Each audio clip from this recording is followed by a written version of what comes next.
played only the 8 matches, had the 3 victory rounds in what is typically known as a more elimination heavy region. They're able to take it home no problem with that balanced approach. I mean, it was just really impressive. Yeah, that to me, I think is the part that sticks out the most. And here are actually the tweets, the winner moments from our 2 players, Cover H and MF Twiz. And I also, by the way, let's got to give some love to Twiz. Just throwing it out there, man. Here it is. Make sure you go check him out. Check out his video when it's online. It's really good. It's up now because like he stayed up all night. Like he was going through right afterward, immediately as soon as it was done, boom, popped the stream up. Was unreal that they had qualified through. Like I said, I was going there, wanted to double check in. Just the fact that it was so close at the top there, 111, 109, 107 going through. I mean, a 4-point difference, particularly like we've said, in a region where they're known for having a little more elimination heavy, to have that quality of a split and then being able to take home the top spot with that many other players. And like I said, the Jam Boys right behind them, they were my like pseudo pick right behind Cover H and Twiz. And then another one, like I said, Jordy streamed the entire thing. Highly recommend going back, checking out the rebroadcast, because a lot of really good info in there. Yeah, well, super cool stuff indeed. And congratulations to Twiz and Cover H. And we actually have an opportunity, I shouldn't say we have an opportunity, I believe, to join in with them. They're standing by, waiting for us. We'll see if we can pull them up on the screen here in a little bit. But even then, I was just told we are working on it. There they are. Look at those handsome devils there. Twiz, Cover H, congratulations, fellas. You're going to New York City for the Fortnite World Cup,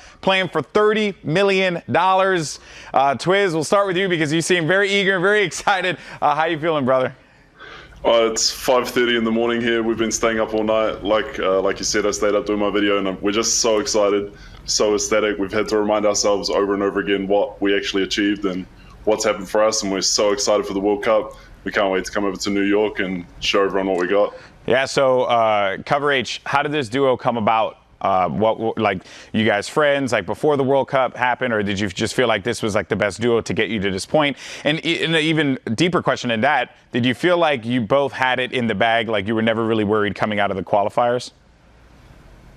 Well, we like started doing because I actually played with his teammate first.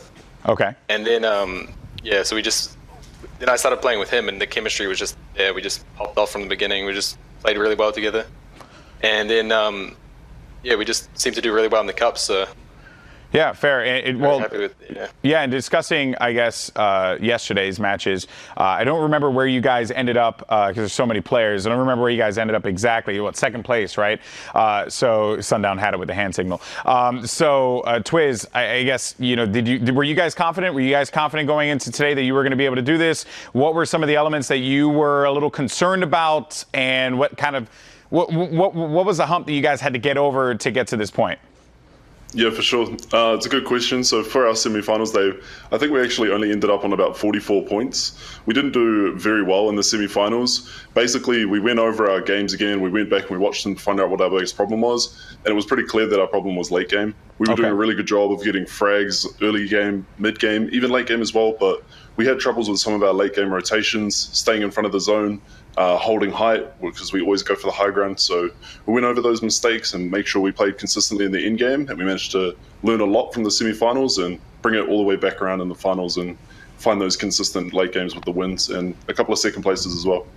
Wow, this is definitely a glow up indeed. So I apologize for misspeaking earlier. Then that's a huge jump from 44 to 111. There. Okay, that's massive. Wow, you see, you almost had me there, man. I wasn't that good. You almost messed me up, dude. So one thing I do want to call out is we did see how Gubaz had a tweet earlier being like, "Wow, Cover H really good, underrated." And Twiz, you had said also a couple weeks back that you guys were taking some time off from a little bit of your more social and your streaming aspect to really put in the effort for the World Cup. What did that grind and what did that practice look like? And did you feel like kind of taking a moment to self-reflect help you guys out a lot? Yeah, for sure. So when we started to get into grind time for qualifiers, our main focus was to grind a lot of arena duos to get our team chemistry, our communication, and our fighting skills like really up to where we think they could be.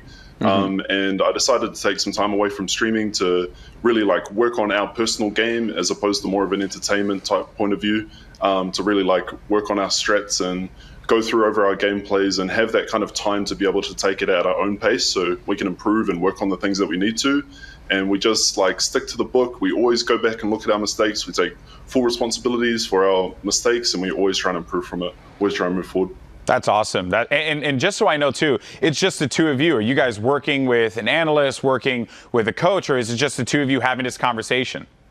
No, it's just the two of us. That's one of the things that's been really strong about us as a duo, is we're really good at criticizing each other and taking criticisms on board. So whenever we have a game where we could have done better or we didn't quite do as well as we would have liked, we always go back over the game, we record them, or we look at the replays, and we always like say, hey, we could have done this better, or I want a little bit more of this out of you, and always trying to like take that on board, be constructive and be positive with each other, and like always pick up our weaknesses. I cannot stress enough, because me and Sundown both competed for many years, and I can't tell you the amount of times that I would go to my teammates and say, hey, we could do this better, hey, we could do that better, and my teammate just turns around and says, no, you suck, I don't want to listen to you, forget you, I'm going to do my own thing. So for the two of you to have that conversation, it truly is incredible. Final question before, because I know you guys are like dumb tired. Final question is you're now going to get this opportunity to play on an international stage against some of the best players in the world at the Fortnite World Cup in the duos competition. Do you feel like you will be able to stack up against the Titans from NA East, Europe? Like, are you confident? I know this is like a really dumb question because it's always like, oh, are you confident? How do you feel? But seriously, like Australia traditionally in esports, they don't get many opportunities to go up against international competition like this. Yeah, absolutely. This is a huge moment for you all. I know that we had the Open event in Sydney, I believe. That was a little while ago. I guess that question is like, are you confident that you can take it to the best in the West, in the East, and in Europe? I mean, you can't say like how good they are, because we know we pay a lot of attention to the international scenes. We know like in East and West and Europe, like they really bring the heat. They've got some really great competition. They got great players. You know, they really think on their feet. They got awesome thinkers, big comms, big talkers. Yeah. And really keen to really get out there and try and take on an international stage. Like originally we worked really well in like customs or in really stacked with lots of pros. So those kind of like, really heavy late games before we moved into more of the cups and stuff like that. So we have found positives and strengths in there before. So I'm confident we can go back to that kind of style and like really try to study up and get ourselves up to an international level where I think we can compete. All right. So final thing, plugs. Cover H, this is your moment, baby. You can share it with the world where people can catch you online. And for you, Twiz, Cover, we'll start with you. Just Cover H on Twitch, really. Okay, Cover H on Twitch. Yeah, there you Cover go. H _on Twitter. You don't need to put TTV in your name. You're good now. Everyone now knows. Cover H on Twitch. True. You're good. Twiz, for you, brother? Twitch.tv/Twiz. On YouTube as well, on Twiz as well. Please go check out my new video, code MF-Twiz. I'll put it all out there. Thanks for this opportunity. It's been great to be on and have a chat with you guys. It's been awesome.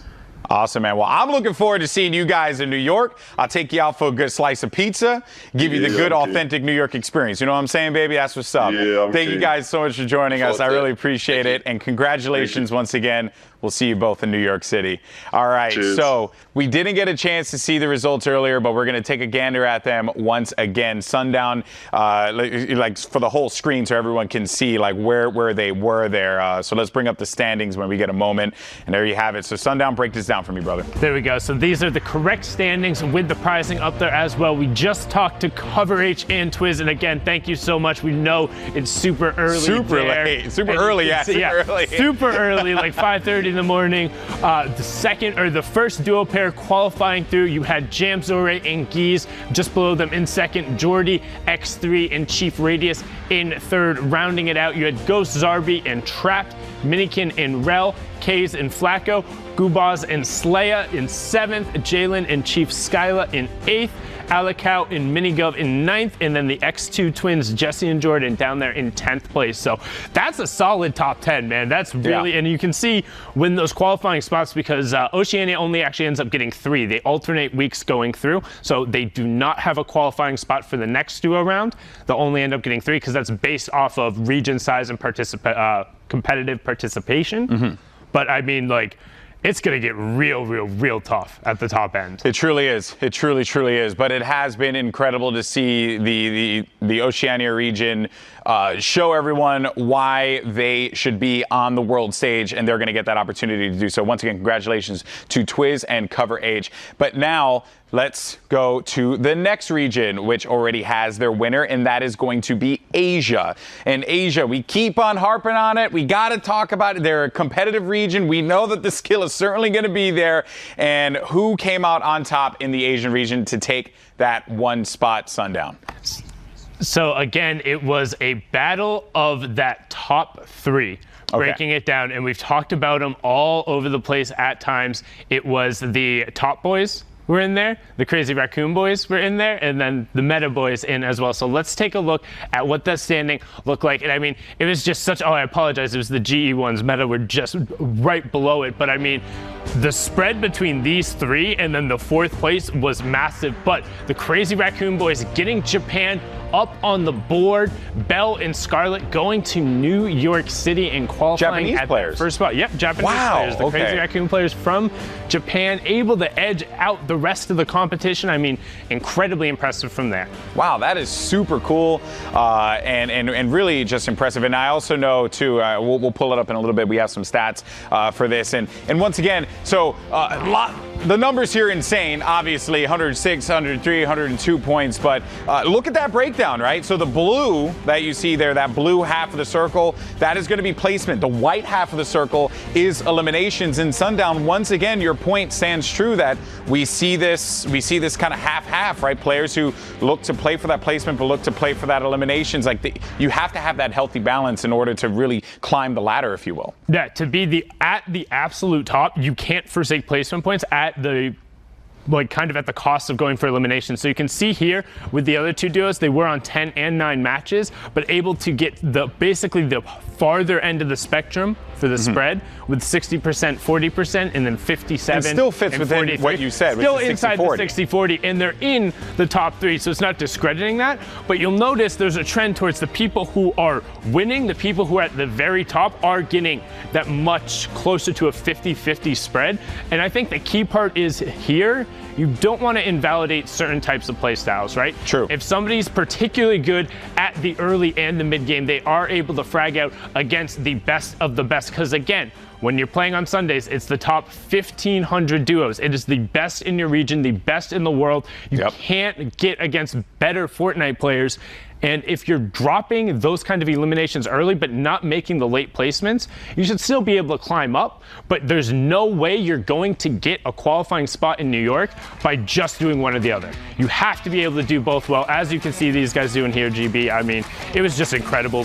Just all the amount of focus fire, how well they do in close corridors. It's so good. Never actually seen the character go into the cannon, and I feel like we just got all of that and then some. So that's pretty nice there. But yeah, Bell and Scarlet. And as I had mentioned at the top of the show, folks, we're going to be checking out some of the winning moments for a lot of these players throughout the day. So when we have those breaks, you'll see some of the games from the Asia region, the Brazil region, as well as the Oceania region, and then the other regions that we cover here as well, Sundown. Yeah, and also highly recommend taking a look at some of the replay files. You can go onto the Fortnite competitive Reddit.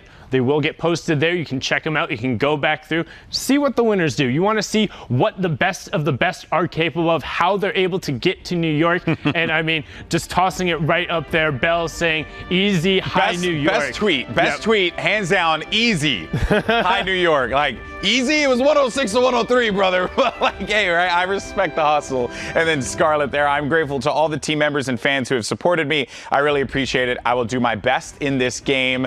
Once again, congratulations to Scarlet and to Bell. That's cool, man. Japanese players here coming in and competing in New York. That's going to be very, very exciting. That's a region that is known for fighting games, but not necessarily known for a lot of the, like the FPS games.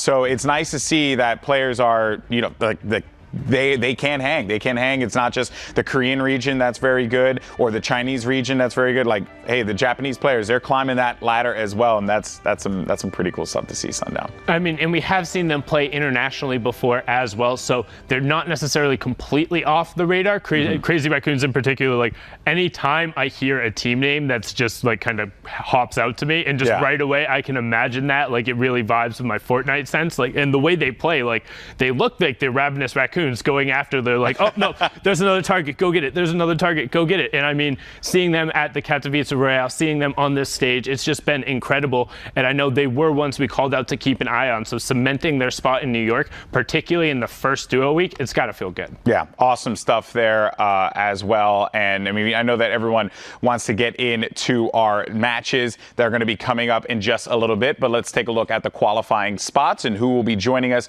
in New York. So it's going to be Cover and MF Twiz from Oceania. In Asia, as we'd mentioned, it will be Bell and Scarlet. We have 4 spots in Europe, 1 in Brazil, 3 in NA East, and 1 in NA West, for a total of 4 spots for North America. And that is all going to be determined today. And this is going to be a fun one. Really much looking forward to it. And I believe we should have our casters ready here. We got Courage and... Oh, okay. Yeah. Here we go. What's... Yeah, hey, no, just do what I said yesterday. Ninja, listen. All you have to do is not play like Courage, and you'll be fine. He's trash. Yeah. Yeah, Yayi Dab. All right, have a good one, dude. All right, see you later. Wow. That is... Hey, guys, how's it going? Well, it was going good. I had orange juice and a banana for breakfast. Yeah, I saw. And now I'm here with Lupo again. What's up, Jack? How's it going, bud? Yeah, you could just see that Jack just doesn't even want to be near you. He's just like as far away as possible. Oh, okay. He's getting closer. He's going to establish his dominance and move as close as he possibly can. Well, that's my cue to exit the stage. Guys, I'm going to go ahead and send it over to you. Courage, Dr. Lupo, first duo that's going to be covering the Euro Games. Have fun. Thank you so much. Yes, everybody, welcome back for the finale of the Week 2 Duos competition today. Great coverage there from 2 of our other fantastic regions. But now begins the action out there in Europe. I know our games are about to begin, so whenever the action's ready, we'll get right on into it. But Ben, for you, what we saw yesterday from the European region, anything you're looking out for to start today's matches? More minigun. Give me more minigun. Yeah. I have not seen. Europe delivered something that we saw kind of when the minigun first was introduced. Is extremely relevant. It faded off in other regions, but I've seen more European players embrace the minigun than I think I've ever seen in the past from any other region. It's been absolutely insane. Minigun is quite deadly. Right into the action, though. Here we go. And Ben, I'm going to tell you something right now. You thought we had some stacked zones yesterday? This is absolutely 60 ridiculous. Players remaining here in the 5th zone. We're about to get to that first, kind of slightly moving zone. Look at how stacked this is. So many players, one wall away from each other. You have to be on your A game, making sure you take note of where every single person can be. Now, all the games we watched yesterday, it was anybody that made it to the 300-point line or further in arena, solos or duos, didn't matter. They're kind of cumulative sum there. But today, this is the top 1,500 rated teams from yesterday.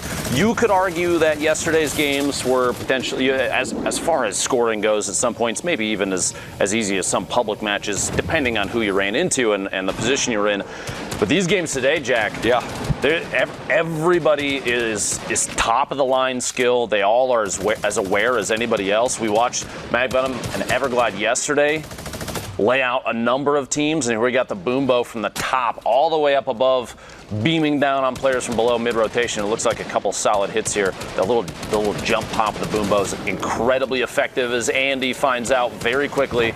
Mag Venom and Everglide picking up their first elimination. 45 players left. Jack in the Circle is getting ready to close. And remember, folks, this is not only the 4 spots in the line here for Europe to qualify for that finals in New York, but you have to remember, there's money on the line today, too. I mean, some of these guys, hey, you place high up there, you earn yourself some hard-earned money. $1 million across the regions. Who could come out on top today? Currently watching Mirage and his duo Nayu as they set up to begin to move towards these zones. 43 players remaining. Remember, at times today, Storm Surge might come into play as well with how stacked these lobbies are. The Storm Surge rule set, if you haven't done enough damage in the game, it basically forces action to develop on the map. As if you're below the damage threshold, you will begin to take damage across every, I believe it's 10 seconds. 2 Rift to goes here in Mirage's inventory, which means mobility is going to be pretty easy depending on the placement of the circle. It's far north side, waiting to bait that shot on Scout, and he pays the price. 4 elims from Mirage now, and they use the first of 2 Rifts. Picked up the purple pump action shotgun there. It was not carrying one before that. It looked actually in that little box they were in. It looked like they swapped a green pump for a legendary compact SMG. Just a little exchange of gear there. Looks like it paid off in this case. Both players now with a shotgun building all the way up top. You have Mag Venom, who we were watching moments ago, trying to compete for that high ground. Mirage slowly flying in, looking for anywhere to land. He's going to take the top here on top of a branch, claim those pyramids, and start building up a structure of his own, boxed in with his teammate. And they may actually already be in the safe zone. Yeah, you look in the bottom right corner of the screen, Jack, they're right on the edge of where this is potentially going to end. Yep. Now, 58 points was the qualifying line for today for EU, which means there are quite a few players that are going to end up pushing for the top of this. Just the feed there already going nuts. 28 remaining, Jack. Things change real quick as Mag Venom goes down. One of our players to watch yesterday. Looks like he's out of this match at this point. 17 duos remaining with 27 total. And a lot of players are vying for the top here. Vanex looking up above him. Moments ago, trying to watch for anybody flying in. The ramp there, Vanex's ramp blocks a bounce pad as someone was flying up and got knocked off of it. Mirage still way up to 6 eliminations. His duo partner, Nayu, still alive as well. And now they just got to the top 15 too, Ben. So placement points have been earned, and it looks like Mirage is going to continue to try to push for more. The knock on the 1 gets the full elimination for the extra HP. A life-saving play, and another one right there. 8 eliminations for Mirage. The waterfall down. Not only is that 2 elims, they've got the high ground, and now they're top 10. A monster first game for this duo to kick off the European matches. You've got to be feeling good after plays like this already. And here's the minigun. I literally asked for it, Jack, and here it comes. It's right back. Dervig beaming 1 player down. Nayu, the teammate of Mirage, who we were watching moments ago, picks up 2 eliminations. Zvaki has 3. That's 5 for him. And a top 10 already. Another good game for this duo. Rockets from above. The RPG, Jack, is extremely good late game, especially if you have a top-down view and as many rounds for that rocket launcher as he's got. 11 shots. Oh my gosh, a vent is game-changing. The vent is in the middle of the zone as it's moving. All right, well, they're going to continue to kind of push on through it. Svaki all the way up top. Direvig just playing the high ground.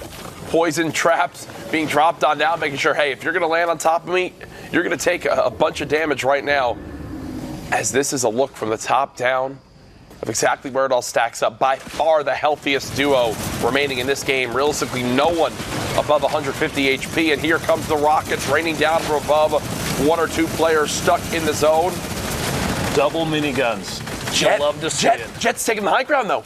Jet has taken the high ground. Can he wind up getting the engagement? No. Dervig turns. Pump shotgun to the dome. And this should be it here.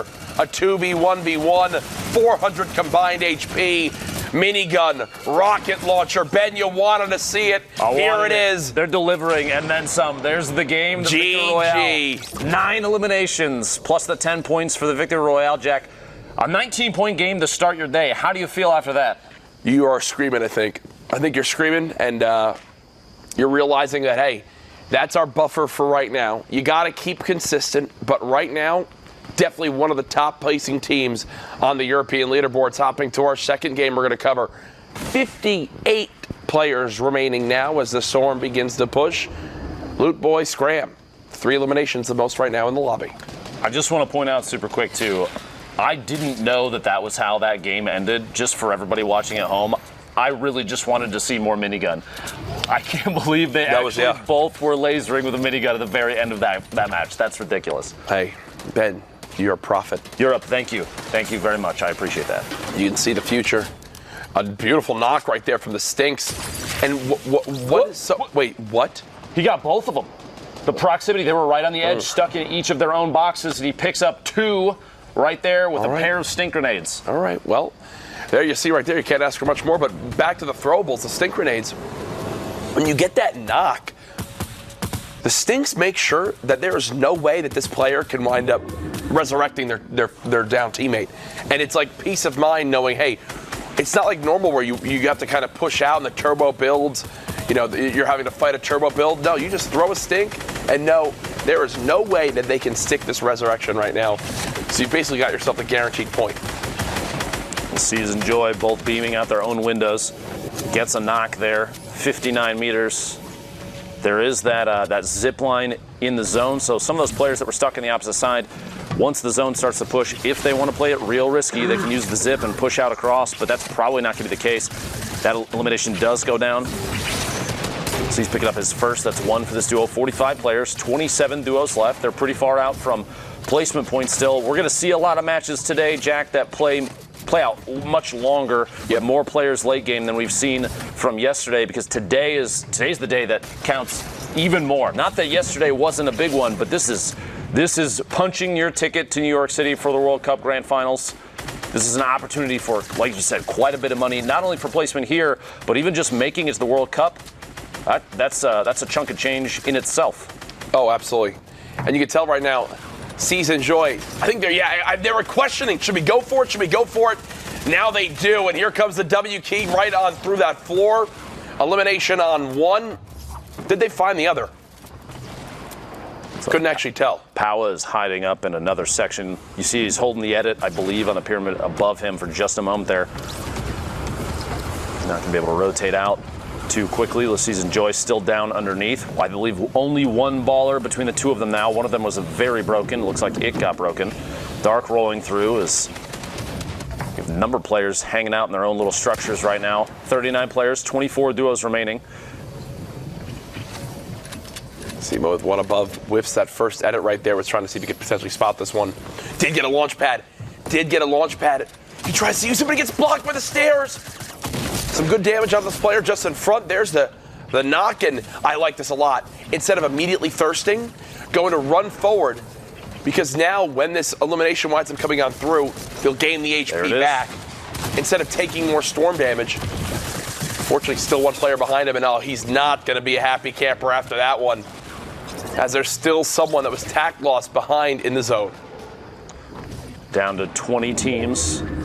This circle is going to start getting aggressive. If they get a movement over the volcano, it looks like they're okay right now with the direction that it's rotating, basically straight south, almost a little southeast. If we get one that moves over the volcano, you're going to have a lot of players get stuck moving up the edge of that, especially if we get closer to the top. Yep. Those steep inclines can be very difficult, especially if you're low on mats, especially if you're low on HP. Oh. The storm will be right there. One player goes inside that box and meets their demise. 5 eliminations right now for this duo of Ketson and Snazy. Ketson places the pyramid on themselves, popping that mini. I think they just shared some materials now, so continue to build on forward. Having to watch their back again. Late game Fortnite, in these moments of tunneling, snaking on through, it is one of the most insane scenarios in all competitive gaming. You need to be so alert that it's tough to explain what happens without actually playing it yourself, right, Ben? It's like if you've never competed in a moment like this and this intense of an end game, you actually can't comprehend how much you're having to keep track of at all times. The zone, the amount of players, who's nearby, who's your next threat, where the footsteps are coming from, because you're hearing 10 plus players at all times running, and you need to be able to understand where exactly those are coming from. You see the rocket coming on in, that will get an elimination down on the Cypher. That's Ice from Atlantis all the way up top, though. That elim on Zypher actually moments ago was a shotgun shot to the window that Zypher had edited. Got caught off guard with his opponent's pump. Ice from Atlantis goes down on the outside. That Snazy edit. and Ketson building their way up. That edit right there from Snazy. Oh my gosh. Helps PNR, take the high out. ground. And just like that, we're into our top 10 players. 7 duos in total. Sharing materials up top again, making sure they can both comfortably waterfall down and have some materials left over. Heavy sniper brought out. You saw the mentality for a second from Snazy. Will they just W key into the box? It doesn't appear so as of yet. Ketson and Snazy on the high ground. Limbo and Adrian playing towards the mid ground. And another duo on the ultimate low. The Rift actually carries somebody all the way to the top. We might have an exchange there. As you mentioned before, those poison traps or even a spike trap down all the way up on the high ground. Kind of a defensive measure to block someone from pushing up. The trap Snazy's down to 10 HP, goes for it, gets a tag, but it's not enough yet. Gets Zirins the storm tick. He's got to look out for it. Push through the wall, and it's not enough. He gets knocked by the storm. Ketson can't save him. He's solo, and Zirins is knocked as well. Both players get a tick out. 5. About to be 4 players. There's no way Ketson. Okay, I was gonna say there's no way Ketson has a lot of materials left. They've been up there for so long. 3 builds, Jack. 3 total builds. Lurker, Adrian, Limbo, all fighting down low. Ketson dropping down. It's now a 1 versus 2. I think he just rocketed himself. He hit Adrian, but just rocketed himself right there, and just like that, it makes it a hell of a lot easier when your opponent takes 120 plus damage from their own RPG. 28 HP, not enough to establish a good push there at the end, but look at this build out here. Good golly, Jack. Actually, Fortnite is a building game over a shooting game. This is more building than I've ever done in the entire time. My entire time playing Fortnite. I get asked all the time, Jack, how can I improve in Fortnite? How can I get better? Well, first off, by watching my stream. Second, by learning how to build well. Get into Playground, play your favorite music, put on an anime and a headband, and get to work. Crank the 90s, and you just wait and see. The faster you crank, the better your placement will potentially be. Tyler Supreme here, 2 eliminations, 53 players, 30 duos total remaining here. Tried to bait the edit. There it is, an edit shot, and that looks like a sneeze on the keyboard for a name, but it does count for an elimination point.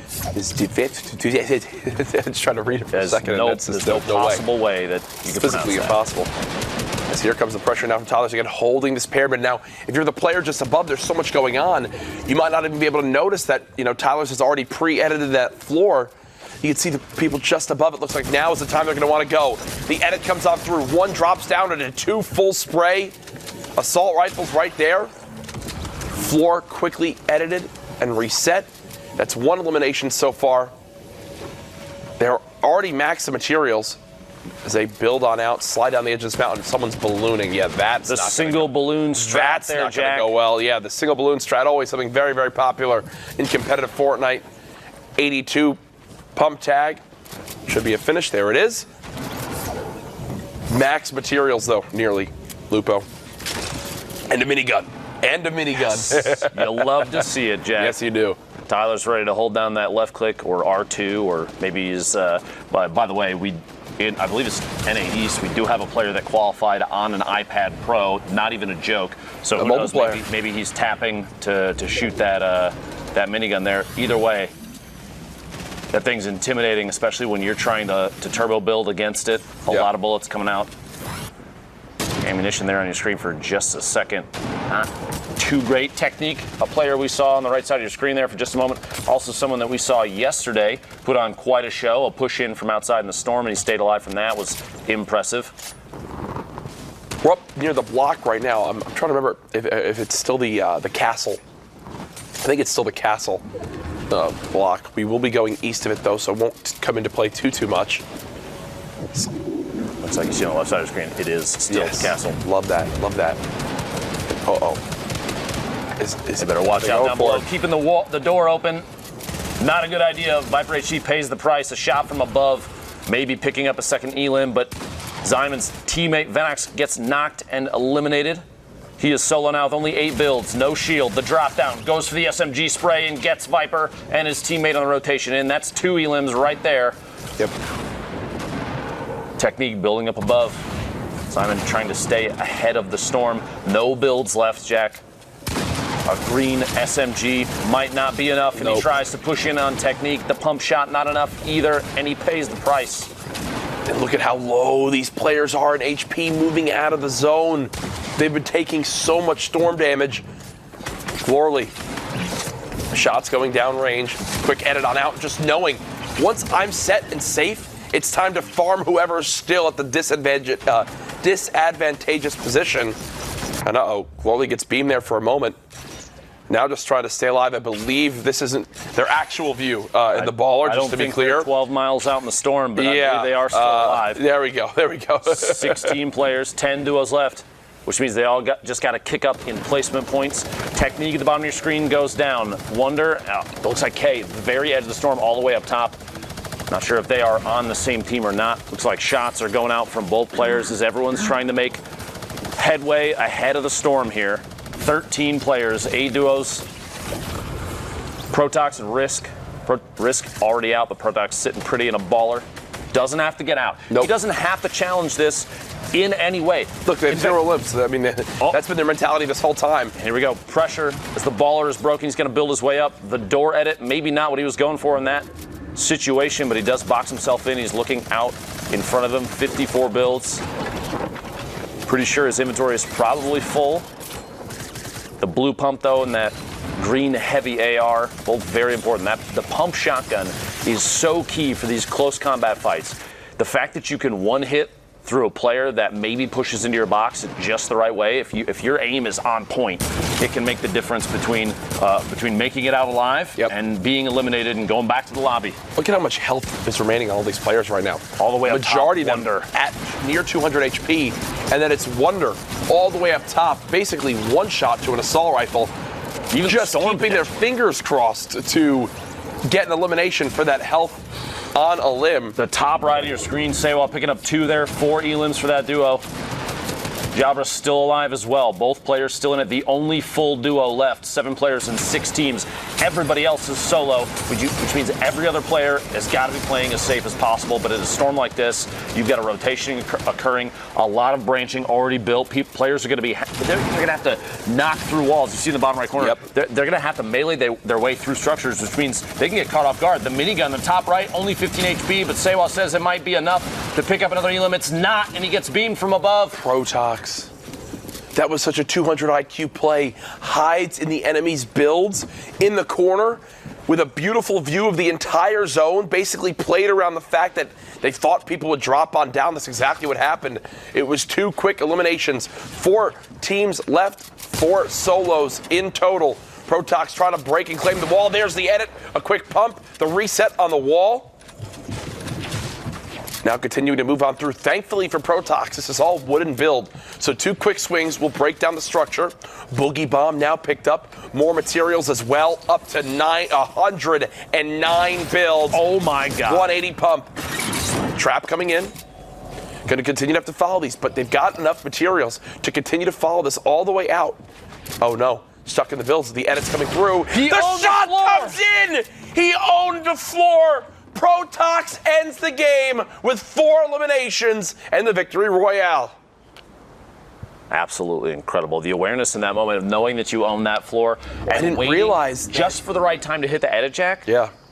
I didn't realize it dropped down to just a 1v1 at the end there. I thought there was still a player all the way on the high ground, but nope. I was wrong. Back now to our next game, 55 players remaining. I have a feeling that's not actually a 12-year-old kid, as I believe the minimum age requirement is 13, if I remember right. Imagine we just see them get kicked from the server. Dear Epic Games, let's give me the 8. I'm just kidding. Yeah. 53 players, 29 duos. Ranks looking for the quick edit. Rockets coming on in. They're getting some help from up above to try to push down for these eliminations. There's 1. And every time you see a rift to go in competitive Fortnite, or 2. Wait, was that? How many rifts? 3 rifts and a launch pad. Rift to goes and a launch pad. I think there was a med kit in there, which means 12 can pick that up and use it as well inside the baller. On top of that, they have quite a bit going for them. That set of elims there may have changed the game for them entirely. Oh, it 100% did. Now, what's funny is that deep rotation is made a lot easier because a geyser's in play. Look at how many people are hitting this. They're even flying back out into the storm quick just for a and there's another geyser at the low side. Oh my God. You're going to see a lot of players flying through the air right now. The problem is that if too many are up there geysers. And they're not engaging, players that have the high ground essentially in the structure that's already built will just start taking shots at them because they're basically indefensible. Pestero pushes his way down and catches that elim inside the box with a gray tac shotgun. That's what that was. It's an incredible weapon, Jack. Yeah, absolutely. Don't deny its skill. I love it in late game competitive time. As Pestero will go ahead and claim all these walls because this was an opposing team's box that they did take on down. We'll see where the zone goes. 47 players remaining. You can still see that geyser right in the middle of everything. Getting lasered by what looked like 3 teams at the same time. Yeah. Everybody decided he needed to move out real quick. We've had enough of this guy right here. Games only 75 HP and no shields in the inventory, so a much more passive type play, looking for any free limbs that could come into play. Top right of your screen, you see how these players can earn points. Remember, they'll have 3 hours or 10 total matches to be able to play. If you place top 15 in the duos in the game, you get 3 points. You place top 10, you get a total of 5 points. You place top 5 to second, you get a total of 7 points. You win the darn game 10 points. Each limb, 1 point as well. So right now, this is still a 0-point game for the games in SimTech. Now with the potential for 1 right here. But again, a 0-point game, they've been missing a lot of time to reach this point in this match. Now is when you need to clutch on up. Now, we did see a number of players yesterday during the first round of qualifiers for today that waited until endgame. That strategy isn't necessarily a bad one. It's more of you're choosing specifically to avoid early game combat. Yep. Some of those engagements can be very fickle. You could get caught off guard and a third party happens very easily. Typically, you have a lot of players that will they'll focus on close quarters combat weaponry like a pump shotgun, a compact SMG, and sit on those and a lot of builds until the end game when this is the kind of action you see. And their whole goal is to wait for people to rotate and catch them off guard. And I guarantee you we're going to see a number of those kind of plays here in just a second. Viscero and Ike, a single elim between the two of them as they start to tunnel their way through the map. You see the storm, bottom right corner of your screen, pushing to the southwest. In fact, here we go. The W key monster faces his own enemy there. Viscero catches him off guard, the pump shot. Break through these walls quick. Metal's tough, 21 HP. Jack, Thankfully, it was still building. Open. Thankfully, the metal was still building. There's the elimination, and yes, the siphon pops into place. So the health on the elim, now up to 71 HP. Following up more, he's getting shot in the back, down to just 14 health. It looks like this could be the end here for Viscero, unless something magnificent could happen. And there's a view. Look at all the way up top. Another rift just used now as well. What, 3-4 players still rocking inside those ballers? It's where, at this point, it almost becomes a detriment on these. Yeah, you saw one player hopped out, was like, no, I'm taking too much storm damage. I'm bouncing all around. It's time to rift. Chaka and the limb not able to loot this player, so won't farm any of the materials off that body. Breaks through a box and a shotgun to the dome of Pero. What a loadout pickup in there, too. I don't know if you saw everything that was on the ground. He avoided it entirely. There was a heavy sniper. There was an RPG. There was a legendary AR, all on the ground, and he had to move past it because the storm was too aggressive. It pushed him away from the loot pile. Potentially picked up all the mats, which is great. But in a situation like this, every little bit counts, Jack. And this might be a surprise to you, but Rankson, 12-year-old, who got three rifts and a launch pad, are the ones that have high ground right now. Honestly, if he's actually 12, it does not surprise me. His awareness has got to be insane at this point. Dealer's trying to push through metal structures as they're being built. And he catches up with Shark.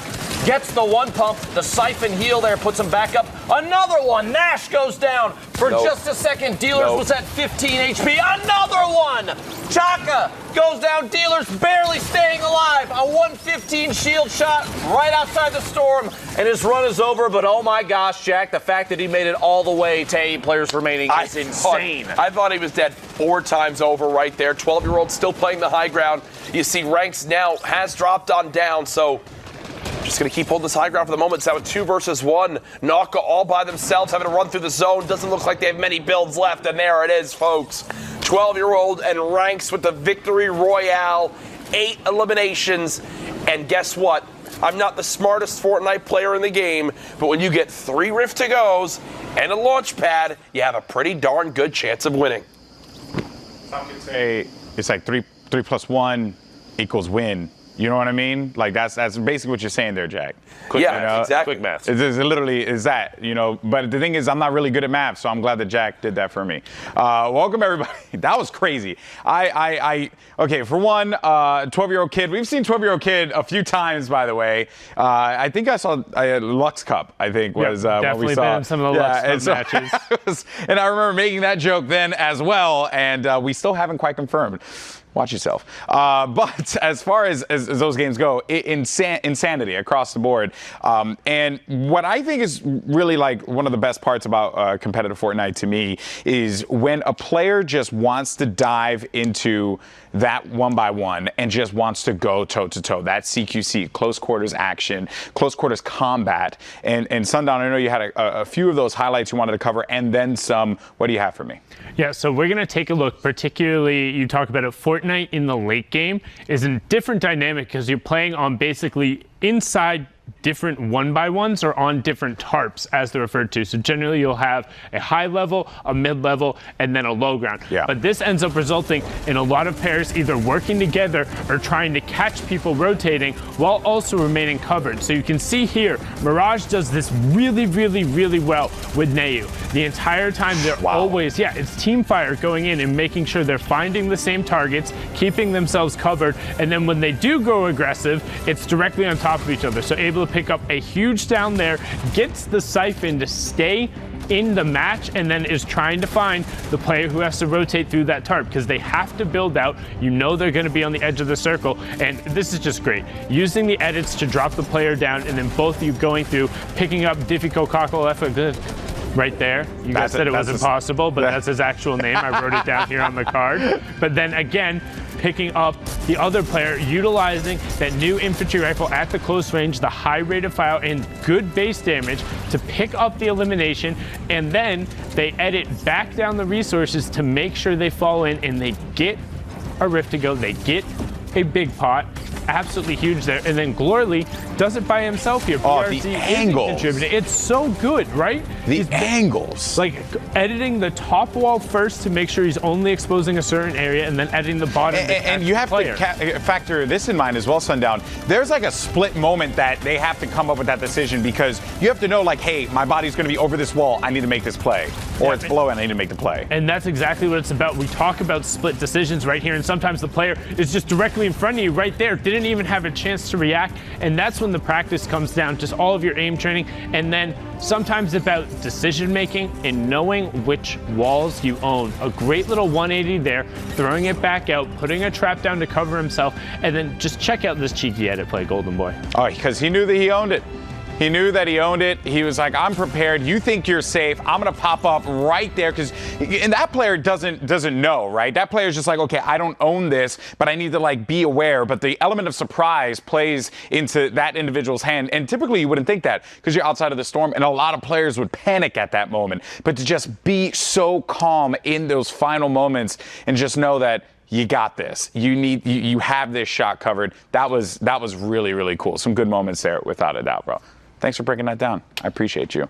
Wow. Great matches in the European region. This has been incredible. And honestly, Europe is such a competitive spot that it makes perfect sense that we're getting the caliber of games that we're getting. Remember, only 4 spots up for the European region, and we are going to find out who those players are going to be. For now, let's send it over to the key mathematicians of Courage and Dr. Lupo. You know, incredibly talented gamers here we're watching, and some I thought you were talking about me for a second. Talented casters are here casting it. That's us, man. We're not actually God, I hate myself. Fortnite, yeah. I'm going to go cry now. Madsen and TC all the way up top. Happy Easter! Hold these eggs! That's what Madsen just said. 6 Dropping them on down. And that's one of the first times we've actually seen the grenade launcher literally used. We've seen far more minigun plays than the grenade launcher in the last few days. You actually commented on it yesterday specifically that it just hasn't. We haven't seen it emerge nearly as many times, but lo and behold, Jack, here we are today. Yes. 6 elims for this duo, hanging out in the southeast corner of the map here, stuck on the side of a hill. 50 players total, 27 duos remaining, and shots from above, a little bit of pressure, and TC does get knocked. The stink, why we talked about it before, really, really good at zoning, but it might not be good enough in this moment. We'll see. Mads might be able to drop down and pick TC up still, and I think he can here, walling off. Goal, yeah. Trying to take ownership of all these surfaces, and he does get the pickup. Now, if you don't really play competitive and you thought people thirst a lot in public games, I'm going to tell you a quick little thing right now. In these custom lobbies, a downed player is like finding a treasure in real life. For me, that would be a double chicken burrito. I am doing everything in my power to get that in my hands and to secure that. That's exactly what we're seeing right here. There it is. The elimination comes in. And I think a lot of that was the help from the two players nearby in that box who stopped Toesh from being able to be rezzed. Wait, Flint knock? Did you just see what just happened? 7,000 That was IQ. 3 balloons, Flint knock, to try to fly up to the high ground and then potentially redeploy, but doesn't actually work. But you say 7,000 IQ as Madsen falls to their depth, but Ben, to be able to make that happen, you need to, if they had redeploy, you need to carry a Flint knock, carry balloons, and carry redeploy. So at that point, what do you even have? Uh-oh, this is a scary duo right here, Ben. Benji NRG, Savage. Benji Fishy, and Mr. Savage M. I remember a famous quote, well, not famous quote. Typically, we say that, you like quote Abraham Lincoln. Yeah. I was going to quote Back something I on heard the from Chap stream. Famous? Yeah, right. Okay, sorry. No, I was watching Chap at one point, and I remember him mentioning how he was like grateful that he said, quote unquote, the 2 best players in the world can't actually wouldn't be able to participate in the Fortnite World Cup. But that was before it was announced that 13 and up could. And he was referencing the duo at the time of Mr. Savage M and Mangral, who are both European-based. Well, guess what? They can now compete because of the updated rules, and they are scary players to watch. If it was Chap stream, I'm sure he went and said something positive. Right after that, we see Benji and Mr. Savage pushing their way into the next section of the storm. Ballers knocking down every wall that they're trying to put up, and he catches the player off guard. Inside, the trap goes down. Multiple traps going down. The pickaxe knocked down on Nuck, and the elimination there. That's 5 now for them. 22 teams left. They're looking at placement as potentially the next source of points. So Mr. Savage M was one of the first players that I really learned this from in regards to always being so in touch with how many materials you have. You will never see an overbuild in some of these walls. Look, the back's being completely covered. Also, he is one of the best players in the world at speed building out those tunnels like you just saw right there. How smooth this build is absolutely insane. You'll see exactly every move is calculated from this player. 170 HP now, 6 eliminations, 1 just came on in. Definitely wants to get more materials here soon. It looks like this will be the opportunity he's looking for. Shots, there it is. Can't loot though, but another point on the board. 80 limbs total, 13 now. They're in placement point range. The Storm's still a little bit ahead. They don't have much in terms of rotation, but they still have materials like you wouldn't believe. Only on their brick, still sitting on most likely quite a bit of metal in the inventory. Up top here. Catches Rojo off guard. The first elim for this duo. 12 teams left now. 6 minis, only 20 builds left. Starting to burn through quite a few materials, and at this point he's got to start looking for any opportunity to yoink someone on rotation. Speaking of the yoink, there it is. Johansson goes down and picks up the duo, both eliminations. A ton of mats in there, and he's going to duck back out super quick. That was up huge. to 100 builds. Yep, that was actually huge to get right there. Now kind of overbuilding towards this next zone, just making sure they can live for as long as possible. Those 2 elims actually secured the top 10 placing for IPSI. Now in the same box as a baller. Thankfully, the baller just gets on out of there, which is typically the path it takes. IPSI just hiding for the moment. No shields left. 200 damage pump shot to live to see another moment again in this one. Back up to 121 total builds, and the heavy sniper picked up as well. This is their wall. It's a free elimination right in front. There it is. Now up to 6 total limbs for this duo. Continuing to push through for this low ground. Thankfully, it's wood nearby. There's one player just behind. Oh, no, I thought they had the shot to come on in. It doesn't work out, though, in the end. Prago now stuck outside the zone. Does make it back in time, so won't fall to the storm damage yet. Just on the edge. He's got 2 campfires in his inventory, an opportunity to top that HP off unless he can get a siphon elim here in just a second, and he might. Goes for the shot inside the box, gets caught with Mel on the inside, but does get that elim. He's got to tunnel his way out. The storm is ticking for so much right now, Jack. 4 players, 3 players, all solos. Limbo in a 1v1 with Heiko down below. It's Prago and Heiko. Prago's got the top down. Very little HP, Jack. He's just going to waterfall his way down. Doesn't want to drop too far. Heiko's stuck in the zone. He slid all the way down. He's still safe. The very edge. The bottom right corner of the screen, trying to take tap fire from underneath. Heiko looking to break every branch he can. Prago, the top down, Jack. Prago's got to place these campfires. Beautifully placed. Here we go. Nicely done. Heiko literally waiting, no builds. He has 7, look at the ammo, 7 medium rounds, 9 shotty shells, and 8 small. That's it. He's got nothing else. Prago just has to wait this out, and he could potentially get the win on a drop-in with the pump shot. Here we go, Jack. This is it. For Prago all with drop! Heiko with the win! Prago had a redeploy. So at that point, you try to redeploy down low. He didn't want to take the fall damage. And the thing was, is he had so little. So here's the quick breakdown from my end, right? Let's go to the mind of Jack Courage Dunlop right here as we hop into our next game. What we just saw right there in the 1 versus 1. The campfires were used. He had 30 HP, like could take only a couple ticks of the zone before he winds up dropping. You can't waterfall down at that point because of how tight the zone is. Literally waterfalling down, plus the fact that that player he would expect to spray up at you 100%. Would wind up either dropping you down to your death or you'd take too much storm damage. So the hand's kind of forced. I've got to drop in, hope to redeploy, have them whiff the shot, and then hit my 1 pump after. But in the end, it's just not possible to work on out Boyer and Crippa. The first players to watch in this game. What a dramatic ending to that last one, Lupo. Absolutely insane.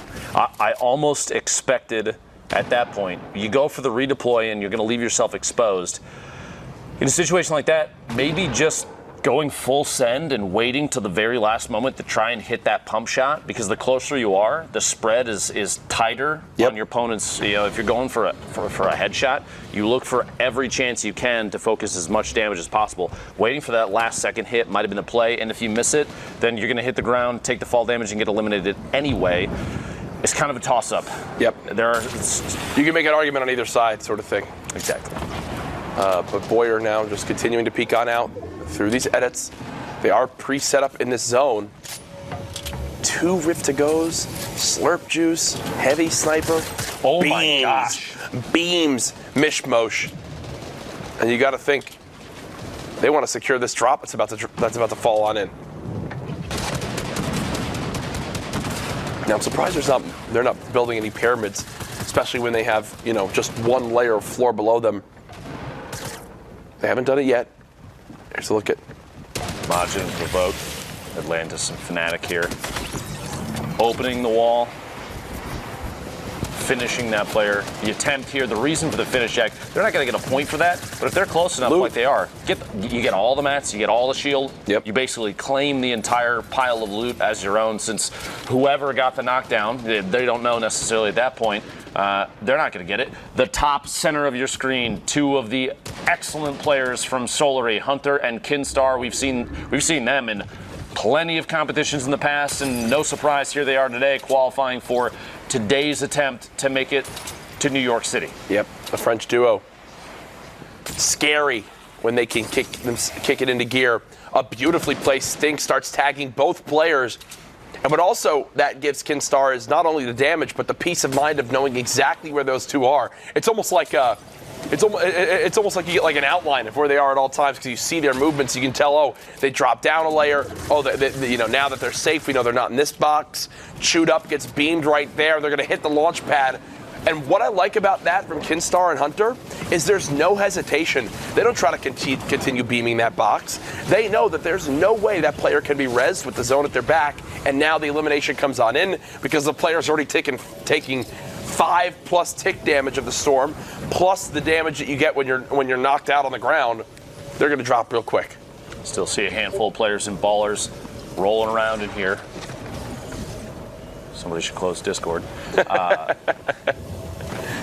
As Boyer landing just on the edge of the storm. Even though you may take the 10 damage to the storm, he's going to go ahead and pop one of the 2, by the way, slurps that he's sitting on. Edits the ceiling, and Scotty gets caught off guard in the elimination here. Another free 50 for the Siphon. That slurp is going to top him off here in a second. Grabs one of the 2 Rift-to-Goes, and Boyer and Kripa still in this. The top-down view on the entire map. And this is a brilliant time to pop this Rift-to-Go, because look at how many players are remaining in this game. They're nearly at that top 15 for the placement points. You wind up taking that Rift-to-Go, your odds of being shot down and eliminated while this is happening on the low ground is much, much lower. So it's the lesser of 2 evils. You go up top, you float around, hope that really no one gives you the time of day to look up top, and instead everyone else just has absolute insanity break loose down low.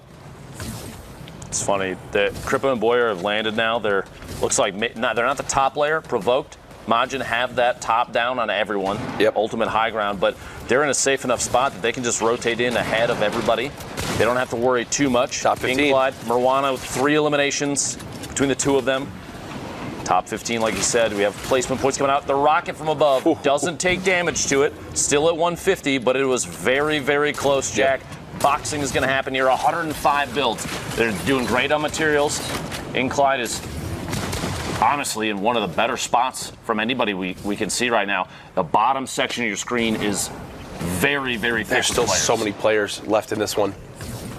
Majin right now building on up, trying to match these players that are nearby. A nice 119 tag. This inventory stacked on up. Only 3 shotgun shells left. Might have to call for Provoked to drop some on the ground if possible. RPG now reloaded, and here comes the spray up top. They'll make sure they have cover from the low ground. And when you start to spray up top, it forces the players who are floating to try to glide on down quick. That's Boyer and Kripa, who use their second of the rifts. RPGs should begin to rain down low, but at the same time, you think Majin probably knows, hey, I've only got 3 of these left. I want to make sure if I'm going to shoot these, I've got a high chance of getting a limb. Right now, with vision of nobody, doesn't feel the need to shoot them quite yet. It feels safe enough at this point. They're not really getting challenged on the high ground, so you're not seeing pyramids come out, but an opportunity to save some builds. The branch they're on it's a little bit high up, and it's not held up by much. I was going to say, Provoked notices that as well, starts to drop in. Marwana ticking out there, outside. Boyer gets eliminated. That duo was out. Still a pair from E11. Stompy and his teammate are still in there. Lazy still alive. 8 players, 6 duos total, which means there's only 2 sets of 2. Majin and Provoked have the high ground on everybody, Jack. And the other duo, Low Ground Warriors, down there at the bottom. Every player that's in the middle, all 4 of them, they're all solos. And Clyde pays the price, gets caught off guard there. 6 players left, Jack. It's the 2 duos just like sandwiching everyone and eliminating them right now. But now, Atlantis and Fnatic wind up dropping on in. Provoked and Majin go for it. The RPG hits both. Hawkers by themselves, and there's just no way. Majin, 3 limbs in the final moment right there. It escalated so quickly, I wasn't even ready for it, Lupo. And that's because they had the high ground, and instead of kind of waiting and trying to force their way through the build, they dropped down into the zone in front of the build, catching their opponent basically completely off guard because they were realizing they were slowly just building ceilings and not building a complete box around them. In the end, it winds up spelling disaster for the E11 duo on the low ground, and Majin, known as one of the better players in Europe, comes out on top. All right, well, thank you so much, gentlemen, for that. Great games in the European region. We have some more matches that are going to be coming up. But first, we're going to take a quick break, and when we return, plenty more EU Fortnite action. See you soon.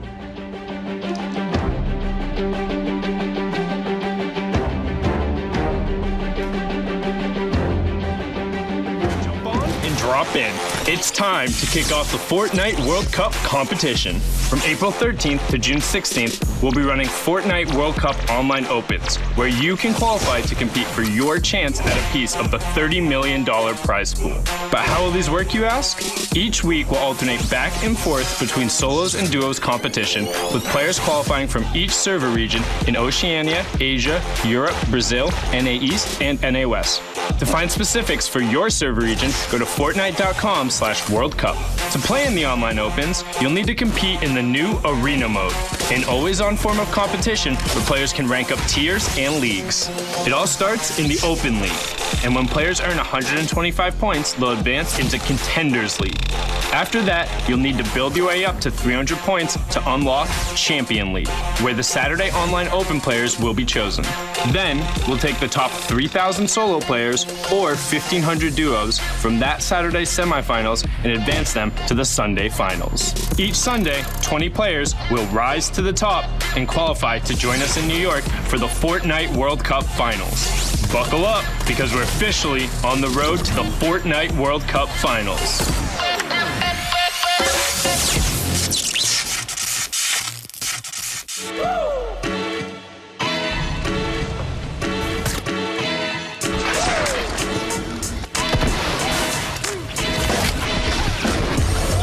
I didn't start off the qualifier too great. It was like the late games where I think I won a game with 6 kills, and then my last game alone I went from 54 to 65, so every game matters. I'm just glad that I qualified the first week of solos, and I guess my practice paid off. Yeah, I've never really been like, oh my god, what could this turn into? No, I kind of just like live it day by day, and I enjoy every single moment that I can. It's absolutely enjoyable. To come into like the World Cup, which is basically the most competitive event so far, you know, you have everybody around the world, everybody's allowed to compete, and then to just come out of the gates and qualify for the first week is just absolutely amazing. Like, it's a special sensation. I want to be the best player. I want to be better than all people and progress in myself. I need to play more aggressive and more play the high ground. So far I'm the only Finnish person, and it feels awesome. Like I can maybe give the best representation for Finland. I don't know if they actually understand how big this is, but after the news, all of them have been like congratulating me, and it's a huge influx of like new support, and it's overwhelming. I have a few close friends, and you know, they're just blown away. What is this? Like, this is what you've been doing? And you know, thankfully they're very supportive. I think we have a really good roster. We picked up some really good players. You know, I think I put out a good first impression. There's just random moments throughout my day where I'm just like, oh my god, I actually qualified. Like, I'm going to the World Cup. I'm going to New York City. It's gonna be so fun. I love it. It's awesome. Thanks, Fortnite.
Ladies and gentlemen, welcome back. This is the first week for Duos qualifiers. Yesterday, these players played their hearts out. The top 1,500 teams made it to today, and we're going to see only a handful of these duos are going to qualify for the World Cup Grand Finals in New York City.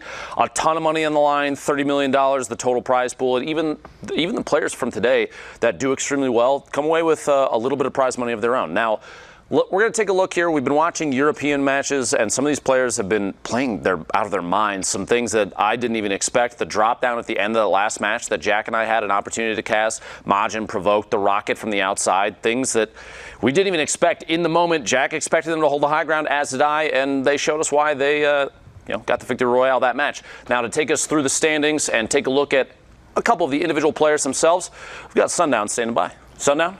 Thank you so much, Dr. Lupo. Yes, we are getting into it. Europe getting towards the back half now. They've been playing through their games, getting up there. Now, one deal I want to call out right now at the top. Airwalks and Nikov.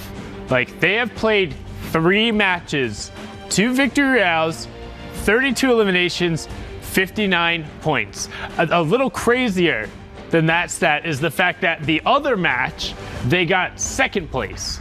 So that's in only 3 of their matches. That's absolutely absurd. You also have Stompy, the #1 qualifier from the solos competition, up there with his partner Tashinkin, the E11 duo, and then Kedser and Trippern from Singularity rounding out the 3rd spot. 4th place right now, currently occupied by Energy's Benji, Fishy, and Mr. Savage. But you see that spread there.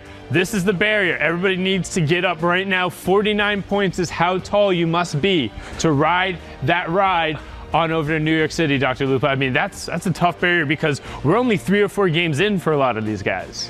Now, you mentioned Airwalks and Nikov. Their counterparts on Solary as well have been playing extremely well, Hunter and Kinstar. I've had the opportunity, at least I had the opportunity last week to watch them. The entire team from Solary is incredibly impressive. They are training like you would not believe, and I think that shows, especially when you look at the leaderboard, Sundown. There's a reason they're on top. 59 points, 32 eliminations, 2 of the 3 victory royales, and like you said, 2nd place for the last one.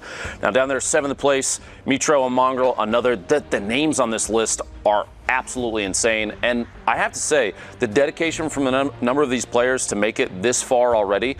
They've been scrimming every single day. They've been playing out of their minds constantly. It's always an opportunity to play as well as possible because it all comes down to this. Now, we have more matches queued up real soon, and to bring the action with us, give us the play-by-play, we have 2 legends of Fortnite casting, Zeke and Golden Boy. You're sneaking. No, you're not sneaking. Everyone can see you. No, man, that's the Scott Hall from back in the day, I was sneaking. NWO, like. Golden Boy is old. Realize that. Gentlemen, take it away. Thank you so much, Senior Citizen Lupo. All right. I love you so much. It's time now to get into the games. Tail end of Europe. Just like how you give me this judgmental look. I really do appreciate that. You got your boy GB and Zeke here ready to call the action. And we are jumping into this matchup with Fixie, who has 4 eliminations, most of the lobby thus far. But we're not going to him first. We're actually going to Kiddo and Boons. And Kiddo actually just picked off Fixie to start this off. So the Elim leader of the lobby says bye-bye. And that is going to go to Kiddo. Not bad with the Boombo there. With the old Boombo. Keep in mind, Boons is gone, his dual partner, so he's kind of in a tougher situation. Having to fight a whole K. Hey. And it's okay, just okay, try again. There you go. Oh, nicely done there. The Boombo connects and gets the cleanup on aisle 2 against Arnatron. Good job with the Boombo. It is such a powerful weapon. And we've seen some crazy plays with the Boombo, Zeke. Last week, I think someone picked up a triple with the Boombo, and Kiddo tried to get out of there with the launch pad, but was not able to utilize it. 2 players going to be right in front of him, and that's Adam. And Adam goes down, finds another one, an anonymous Cloud will fall victim to Kiddo. Once again, Kiddo impresses. Man, another few eliminations picked up, but keep in mind, with all this noise he's making, everyone's like, look, we can tell you're by yourself. We'd like this free elimination. That's why you see a bunch of tracers coming in. He is ripped all the way into critical. But now we got to see what's going on over here with Num. His dual partner, Brutal Akusto, is gone, but Num's by himself sitting on 4 eliminations. Yeah, 4 elims, doesn't want to draw too much attention in their direction.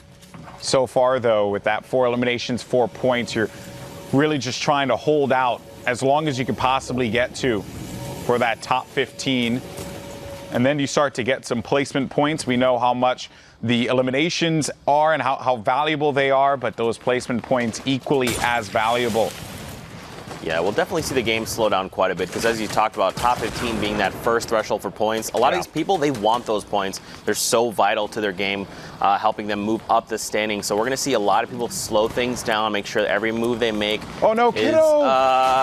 He might be okay. It's okay. Watch the bottom left. I saw Kiddo in the corner there. I just have to watch the bottom left and keep track on the elimination feed. But this is a the rotation now is going to start to come out for Numb, who's going to try and just place himself at the edge of this circle. There's going to be a player right in front of him as well, and just one by ones right away. That other player has literally the same idea. There's a fight going on. Player up above him. Numb knows this, but Numb once again just continuing to play this very methodical approach. He wants to catch players off rotations, and that's Capsu, who was down low, and he punishes them, gets another one there onto Starliu there as well. That gets him 2 more. 6 elims on the board for Numb, and while he's playing safe, I got to give the credit where credit is due. You're not trying to draw the attention. You're just trying to punish the players who are rotating, maybe a little exposed, maybe a little weakened, take full advantage of it. Man, and you saw him there for just a moment try to he draw a bead there on that baller. I love that he waited. He just opted not to engage. He would have made noise. That person could have potentially fired back. I love that he was patient with it. Over to Harmy and Pepper, though. These guys are looking pretty all right here. I believe in the mid-ground tar players all the way around. We're getting closer, GB, almost top 15 status. Yeah, players, you hear a lot of them up in the sky. You hear those gliders circling around where Harmy is.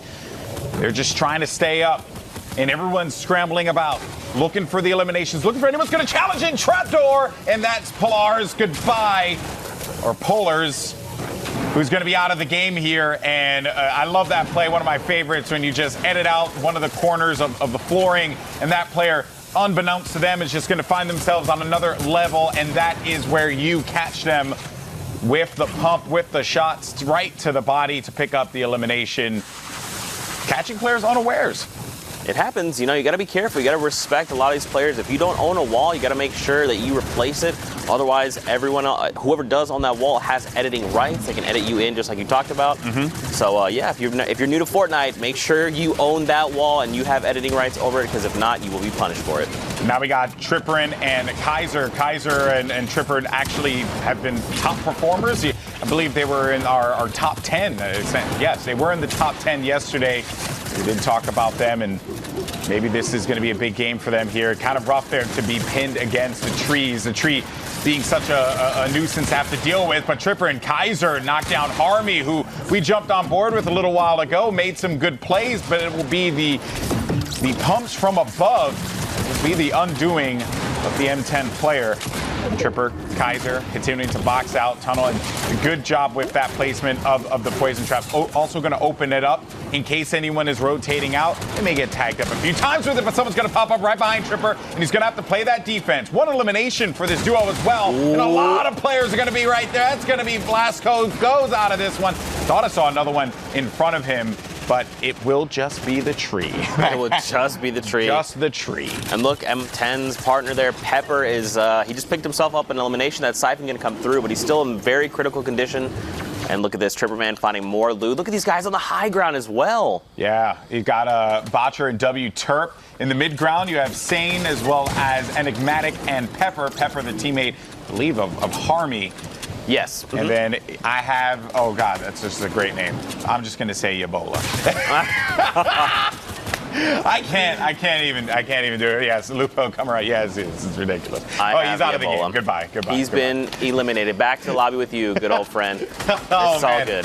Should have checked yourself out. All right, so now we got Pepper, who's going to be out of the action. Wow. And Turk will be low, 50 HP, less than, but goes down at that moment. It's going to be Kaiser and Tripper, who got Botcher up above, and Botcher has that ultimate high ground, but they'll be able to outlive. Kaiser may not be able to stay alive, but Tripper certainly will.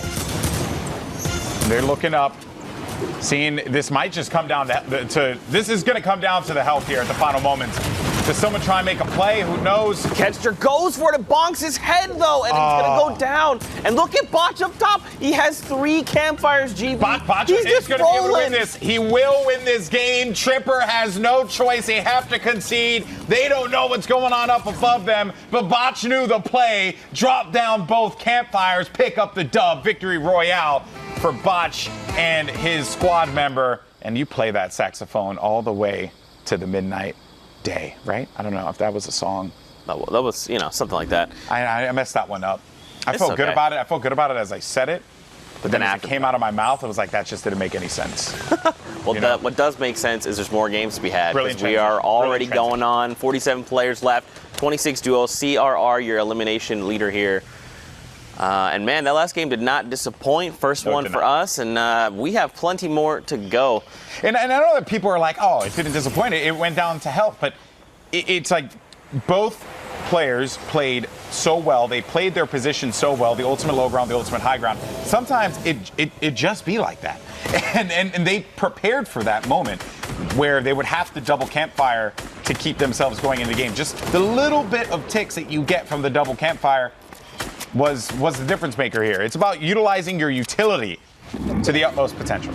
Yeah, for sure. We saw Botch's teammate Terp. He actually dove down on both Ketcher and his dual partner and was down basically immediately. And so Botch kind of had to stay up top and make the late rotation. But all in all, man, he just played it very well. Like you said, had the campfires to help him out. He waited till the very last moment to start using them and converted that into a win. Ooh, Deceptos needs to be careful. While flying in the sky, took some damage, but not enough to really scare him. But there's going to be two players right in front. Did he get that wall? He did. The teammate flew in. They have that edit available to them. Oh, He's they just backed waiting. away. They backed away. Oh, I thought it was going to be a follow-up, but they said, nah, it's okay. We're good. But also the wherewithal from them at that moment to just back away from that, right? To recognize that, hey, there's a player right next to us. We really don't want to deal with this at this point in the game. Got to get to that top 15. Got to start to earn some points. In the situation here that Nakwa finds himself in, end up getting an elimination. Did not count there on the spectator, but we'll keep a tab on it here. And this is going to be 1 point for them. So close. There goes the elimination. Another one onto Tifia as well, we saw earlier on. Ended up getting picked up, I believe. That was a pickup because Deceptos knocked Tifia in the sky. There's our elimination leader, CRR. Ends up losing the flooring. This player just tries to get a few boxes up above him, but CRR is just trying to force him down, and his teammate Leo is right there to help him out. And that will be the resources, the ammo, and the elimination. What are they going to do? Jump pad. Okay, so they're going to launch on out of here, go take to the sky, let everyone else deal with one another. There was a follow-up. They could have gone for it. They're like, you know what? Look, let's just get safe. Let's get community launch pad. You know, let's just establish ourselves. Let everyone come to us. We'll gatekeep them. We'll see what we can pick up. And they're utilizing this brand new gold infantry rifle, very deadly in the correct hands. Also, as Dr. Lu will point out, very loud. Yes, that is a very, very loud weapon in Fortnite, but good play there from CRR, who follows up and picks up the elimination. That's number 5 with that purple pump. Also be a player right on the other side of this wooden wall. His teammate Leo JT does call it out. And you have to have the comms be clean at this point, Zeke. Anyone who's been in a competitive environment knows this and just pushes on in, pops him for 210. That player is down. Surely pick up that elimination. You also have Juganza and Vino that are going to be in the ultimate high ground. Some of the Gambit players will be in that mid-level there, but the scramble down low, Zeke, and you're starting to see these bodies drop. And we have 16 duos remaining here. One more, and all these players, as you see, pop up. The timing, convenient. Wow, it's like they're listening. Right there, 15, 14. Now all these players, they have earned themselves 3 points. That's right, 10 being that next placement threshold. But like you talked about, man, it's about to be chaos for all these players. Oh, what a great trying angle. to get into safety. An angle here, nothing falls up. A down there on Rora. Another follow-up. I believe that was his duo partner. We're going to see a follow-up there. That was not his straight elim. That was a cleanup, but still move. Got to get in. Oh, and that's the gatekeeping, right? And like the player knew that he was going to be coming around the corner and met him with the pump right to the body. Vino and Jaganza still continue to hold the ultimate high ground. We have 8 duos remaining in this lobby. A rift to go. Didn't rip anyone else out, but it's okay. He's going to start to dive on down, reposition as quickly as possible. Meet back up with Juganza. I believe he was trying to see if they could pick up others along the way and kind of force them out of position, but nothing did happen. Juganza's being challenged. The edit drop down. I think he ended up getting the trap elimination on him. Oh, he's going to be right there. right to his right side. He does have the rockets. That rocket's going to be a fucking rocket if I've ever seen one there. That's an old school reference if you guys don't know about that one. But it's okay, though. It did lose that high ground. And just for context, a pucker rocket's when you shoot a rocket and it just flies off into the other dimension. That's basically what it is. Shout out to my boy Chris Puckett. Florixon and Furious in the ultimate high ground. We got George Q as well as Harambe that are going to be there, and CRR with 9 eliminations, continuing his run in this game. He found a launch pad, GB. This could be good if he wants to challenge high ground, but right now, man, again, he's by himself. One shot goes out, cracks back. Unfortunately, Harambe does get the better of him there. And, some more players now starting to feel the pressure, the storm continuing to collapse here. You got Florixon and this is a Don't Be 2v2v2. Furious. Yes. This is a good old-fashioned 2v2v2. And the stinkers to zone out in case anyone tries to get a little gully there and try and push up.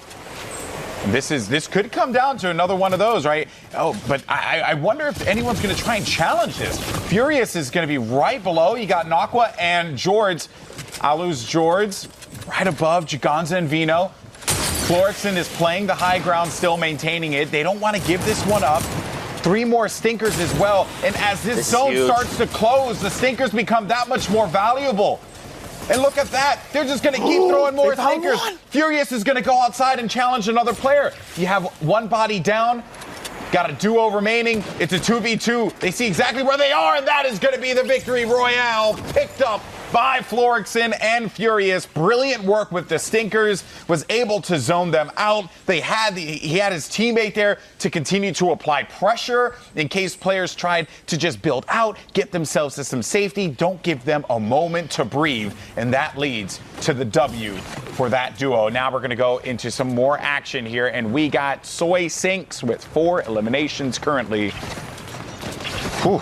Some good games so far. So far, man. We still have plenty more to go. Don't even worry about it. Don't fret, ladies and gentlemen. Don't fret. Don't fret. Now, if you're just tuning in, welcome. Happy Easter. If you're fretting, stop it. We've got you. First of all, happy Easter. Happy Sunday. Hope you had an awesome day so far. Really quickly, let's touch on the format. Top 15, 10, 5, and Victory Out all placement thresholds, with each elim being 1 point. If you guys have been with us in the past, this is not new to you, but if you're tuning in for the first few times, what's up? Great to see you. Great to have you. That's the format. Sup, boo. I'm Zeke. This is GB, or Golden Boy. GB's fine. I like to call you GB. You know, I'm a grown man, still call myself Golden Boy. Once a broadcast. Once a broadcast. Once a broadcast. Once a broadcast. That's all good, though. So check it out. We got 51 players, 31 duo partners. So this number in the top right, 31 needs to drop all the way to 15 before we start giving out placement points. So that's what you got to keep your eye on. See how quickly the lobby decides to dwindle.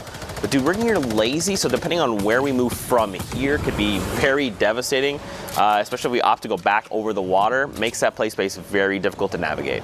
Yeah, not a lot of terrain to work with. I do want to comment, though, on KF and Soy Sink's loadout here, because this minigun, I love the use of the minigun, because in a duo situation, get it down! Trap door, edit down. Sarky out of here. And Sarky, was just unaware. There's actually going to be another player there as well. Did he box him in? He got the trap out.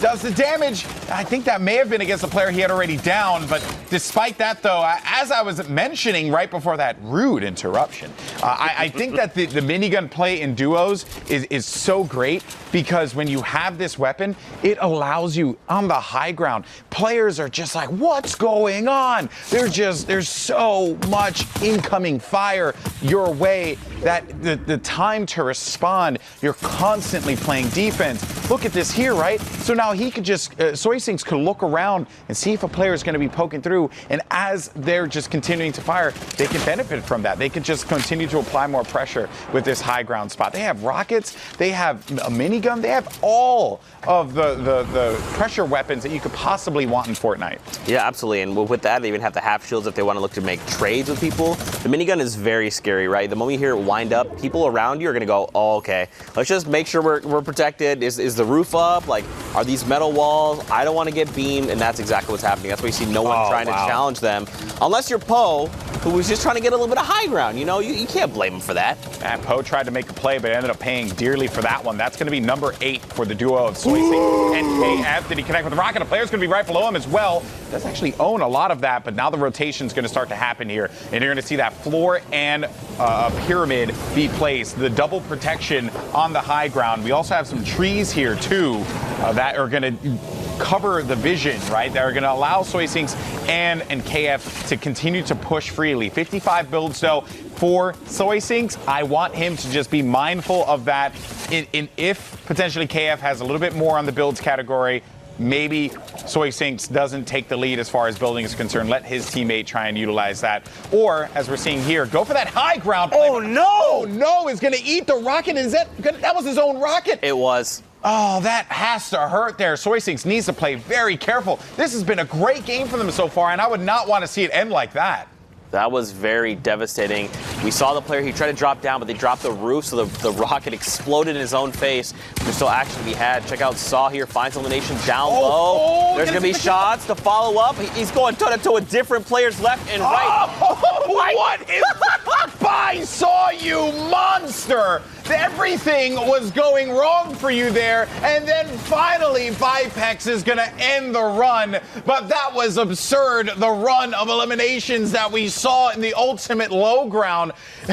Madness, absolute madness. And look at where this safe zone is trekking through. There's this weird hill. You also have some trees that are going to create some more cover opportunities for player on the high ground. This is not the best spot that you want to be in here. There's so much wonky terrain.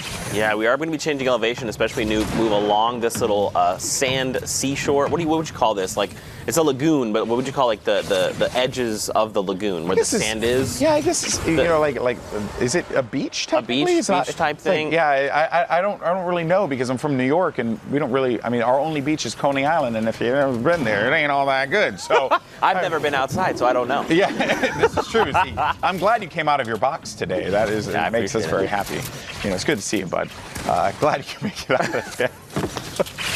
Well, maybe we like to have fun here. Yeah, we do. Maybe in snow out of the game here, and maybe loses that campfire. No, actually, it's still down low. Yeah, it just got blown out right there. All right, it's okay. We're going back away. So we're basically going over where we just came from, going back in this little corner bottom left of the map. So a lot of these players.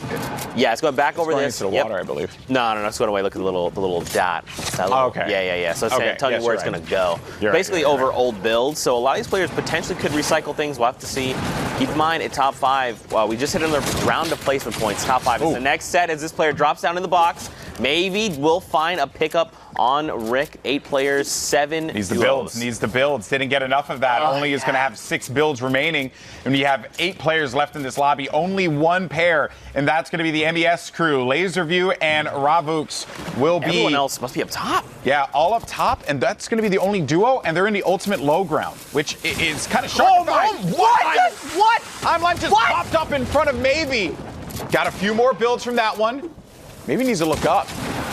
I believe so because, we see some of the tracers coming out. Look at this build. No, you have to get up, build up. You have to 90 out. You are not. This is a hill. You cannot can't crack the 90s when you have 0 builds, Zeke. Oh, no. Oh, he found him. He got it. It's okay. Does he find builds, though? He did. You see him building. He's got at least something. Gonna get out. Maybe he is going to be safe. Maybe safe. And there's going to be only 3 players remaining, and one's going to go up. It's a 1v1v1. This is it. The final moments. E-Punks needs to look up above him. Maybe doesn't have the HP to survive this. And then for Freddy also at 60 HP. But E-Punks is going to get knocked out, and E-Punks is out of here. Is Maybe going to win the game? And he's right above him, and Maybe gets the victory royale. I can't believe it. The elimination came through. Gave him the HP, and then because of that was able to pick up the win. What an ending that was. Maybe you trooper to stay in the game when the odds were so against you. It's like that is the most John Cena thing I've ever seen. Listen, I hope Sundown breaks that down for us a little later on because that was absolutely insane and very well played. You called it out, right? He ran out of mats and still with that elimination was enough to get him back in the game, supercharge and give him a bunch of momentum, and it was enough to clutch that up. Huge shout out to you, but now we have even more games to be had. hopping in with 51 players here in this lobby, 28 of them being duos. And when you're Pleasant Park, dude, half in, half out circle. Really quickly, by the way, if you're new, we're hopping into the ends of these games. So it's either Circle 4 or Circle 5 and on. So we're skipping the looting, the drop, the bus driver. All of Paula's favorite parts. Yep.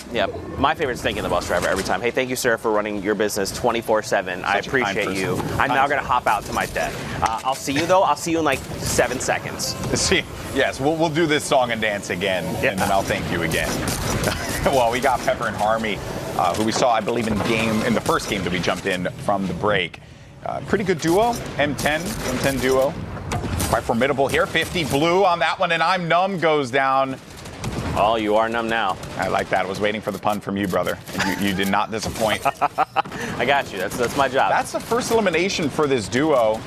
So here's the thing, right? So we have to remember that we're playing with the top 1,500 duos. These are the 3,000 of the best in the region, right? So it's okay to kind of go into that mid-game, right around mid-game, where 50 people are still remaining and have no eliminations. Because especially if you're trying to get those top points in placement, people are going to be running around in front of you, right? You called it out in the last game. Someone just ran out in the open and gets bopped like that. These are things that are going to happen.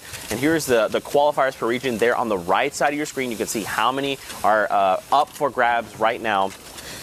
And right now, we actually have, when we checked into the standings, our #1 duo in Europe at that point was Airwalks and Nikov. They had 59 points, 32 eliminations, and 2 victory royales. We'll see if this one fares out better for them here. Is that a double rocket? That is a double rocket. Absolute destruction. Absolute destruction there. They would like to devastate the battlefield as everyone knows it, and it works out because they found an elimination and they're going to launch pad out, reposition. I mean, they've got a kit they're ready. They want to take these fights at close range. Yeah, and as they should. They have the skill to be able to do so. And this is a great play as well. Let's explain why. Because when you put these traps down, especially the poison trap, that is going to be 3 sections up. So if you're just above them, you're going to get hit by the poison trap. So it's just good defense in case players try to get a little too aggressive and dive onto you. But they're playing so well. They're continuing to just carpet the upper ground here, hold the high ground completely, give themselves some more time on to defend themselves here, right? And they're racking up eliminations with these explodes. They're using these so well, Zeke. Now keep in mind, Airwalks himself is out of rockets, but that's okay. If he finds an elimination, someone else could have some. But his teammate here, Nikov, does have more. We saw and hear a reload coming out. So now this means Airwalks is going to be looking to isolate. He got more? He passed him more rockets? Okay.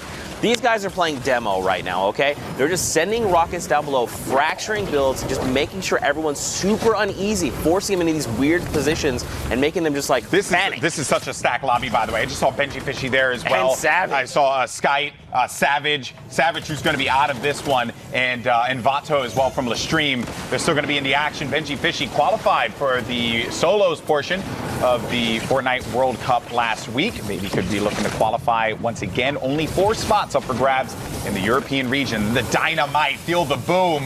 You just want to throw the dynamite down, set it, and forget it. Picks up an elimination there.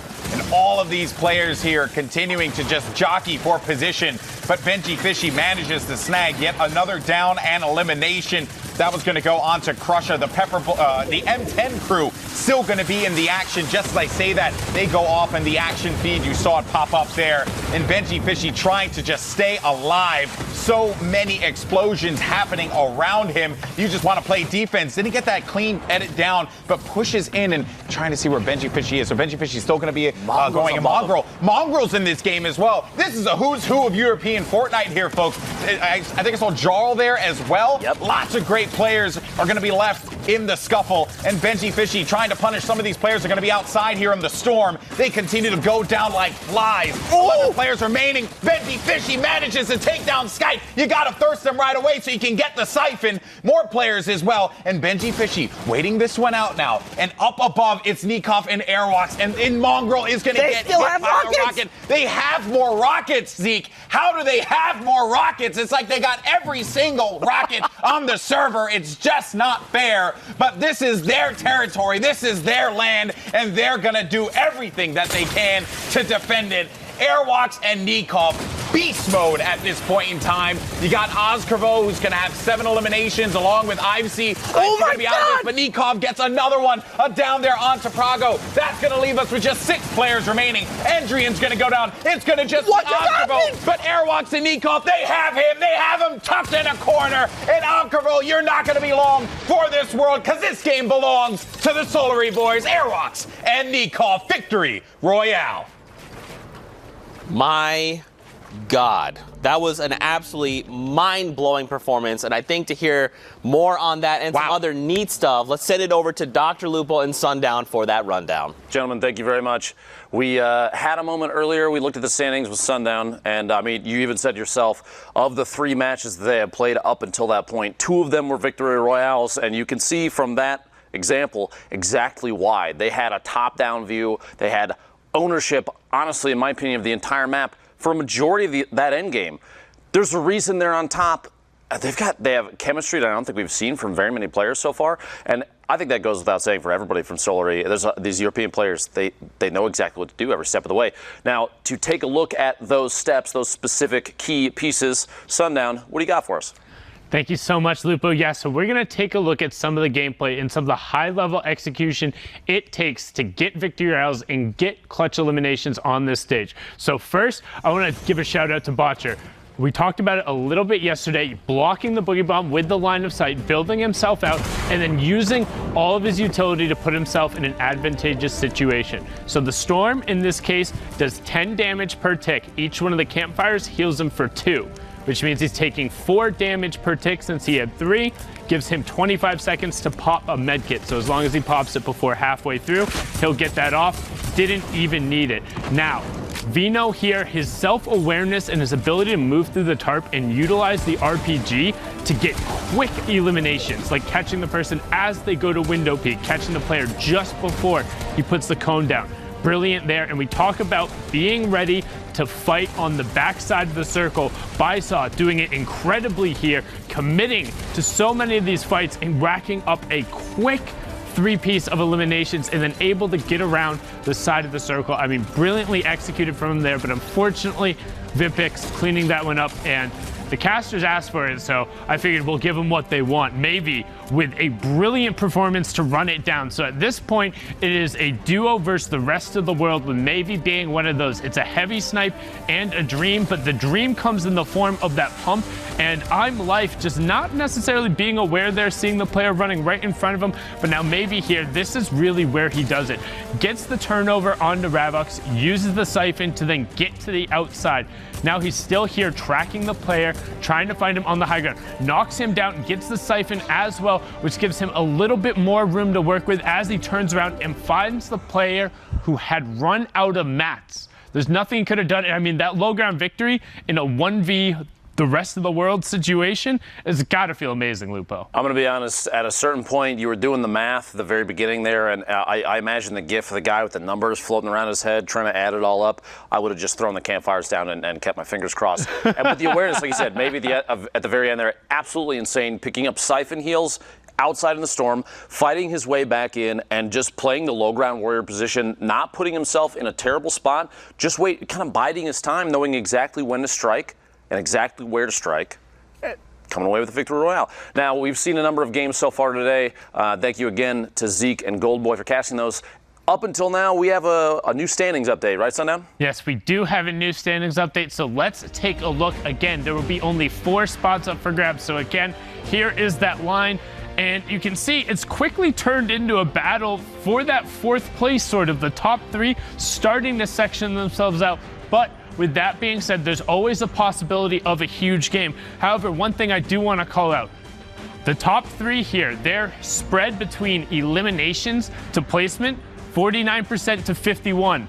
Right here for Airwalks and Nikov. Benji Fishy and Mr. Savage a little towards either side, 57 to 43% for eliminations.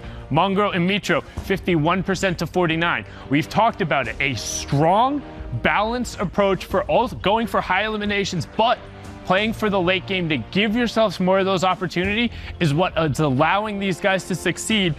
And in reality, any of these guys, I mean, we see DRG, the player who was able to clutch up last week and win in a tiebreaker situation to qualify for the grand finals, has now bumped himself up onto that top page. And realistically, anybody here or anybody within kind of a 10 to 12 point swing at the end could challenge for one of those top 4 spots. Now, those top 3 duos, those are absolutely terrifying. Yeah. If you jump into a match against players like that, you see those names in the feed, I inside would panic. I don't know about you guys at home, but that's kind of nightmare fuel for me, Sundown. They're incredibly good. The awareness is through the roof. And Jack and I had an opportunity to talk about it in the past. We've mentioned it a number of times.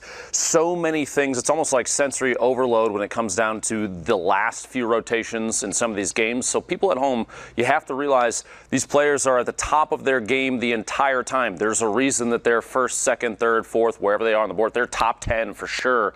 They're playing out of their mind, and they've earned that spot thus far. That being said, we have more matches up. We still have Zeke and Golden Boy. Gentlemen, if you don't mind, take it away. That's right. Speaking of nightmare fuel, you got Golden Boy and Zeke here.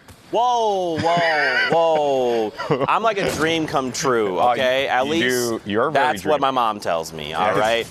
She's all like, right. Zeke, you're just a dream come true. Well, she's Hispanic. Oh, yeah. She's like, Oye, Zeke. Oye, mijo. You are a dream come true, and I love you. that's No, that's not Spanglish. She would just say it in. That's very all right. Anyway, let's hop into the game. That's how when I imitate my mother, that's typically what I end up doing. Is that how she sounds? No, she doesn't at all. Actually, sounds more like a New Yorker than anything else. But it's always just funny to just like envision, like my Puerto Rican mother just being very Puerto Rican. It's always great. All right, well, we're back in the action, folks, and we hope you guys have been having a good time. You saw the top 3 duos at the top there. Some of the biggest names in European Fortnite. And I agree. I saw Mongrel pop up there for a moment, and even though he had 10 HP, I was still afraid of him. So that's how good he is. Oh my God! 382. Yeah, you're going down. That's what happens when you peek for just a moment and someone has a heavy sniper. You got to make sure you respect the player. You got to be aware of what they potentially could have. Watch your face. I believe there was okay, so he's in the box. Yep, so they're going to crack. Oh, very nice. So the revive almost came through.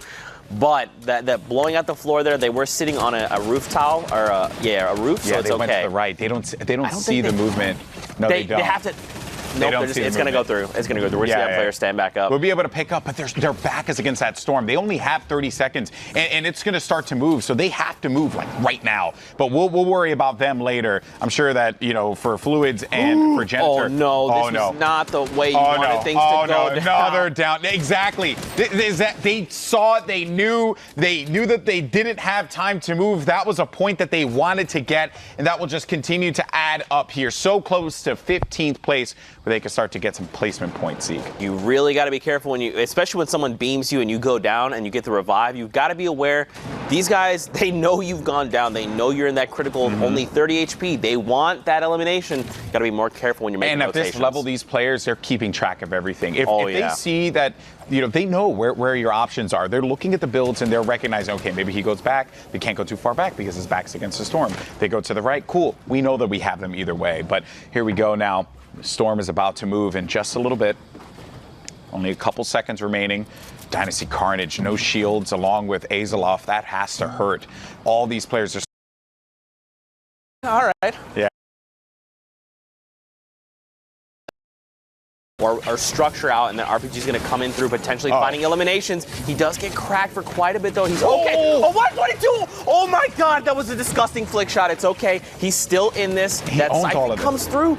Jimmy, he's got to do something. He's got to get out of these. Still manages to take out Snozq, and Snozq was not expecting that at all, and he will get the siphon from that. You just got to wait for that player to go down, stay alive. There's going to be another one right next to him, throws down the ramp, but goes back into the hovel. But he challenges outside, 44 blue, and he's going to get challenged inside the box, but won't be able to stay alive. That was a great run there from Zeron, but not enough. And up above, you have 2 players from 2 different duos, Pyko and Jexy. Jexy in the ultimate high ground. Wonder what the resources are looking like for Jexy. But down low, look at all of the players there. And there we have the split view. So Jexy has 45. You might want to get a little bit lower but he's just going to wait this out, see if he can continue to get some more eliminations. Yeah, he is a little bit high. He could afford to come down one more grid, but he wants to make sure that if someone tries to challenge the split view. So Jexy has 45. You might want to get a little bit lower, but you're just going to wait this out, see if he can continue to get some more eliminations. Yeah, he is a little bit high. He could afford to come down one more grid, but he wants to make low ground duos. This there that. He's going to be out of this one. Demon's out of it. Jexy got it, and there you have it. The victory royale. Jexy maintained high ground position the entire time and never looked back. You know, I stand corrected. We mentioned earlier, maybe